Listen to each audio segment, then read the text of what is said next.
Before learning statistics, before learning Python, we must understand one fundamental idea: what is data? Because data science begins with understanding data, not tools. Data is simply information collected about something. Anything we can observe, measure, or record becomes data. For example, your age is data. Today's temperature is data. Number of students in a class is data. Customer ratings in an app are data. Each individual value is called a data point. When many data points are collected together, they help us understand patterns and make decisions.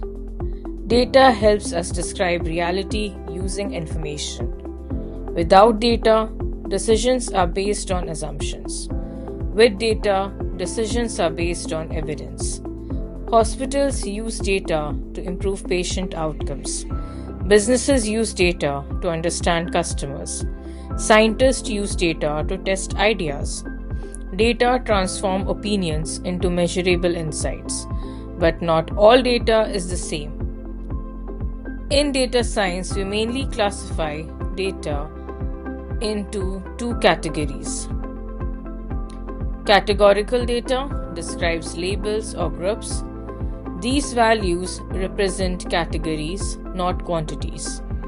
You cannot meaningfully add or average them. Numerical data represents numbers that can be measured. These values can be calculated, averaged, and analyzed mathematically. Examples are blood group, age group, city names. Numerical data type examples are number of hours of sleep, salary, amount of distance walked. Understanding what data is and recognizing its type is the first step toward thinking like a data scientist. In the next video, we will explore mean, median, and why averages can sometimes mislead us. Thank you.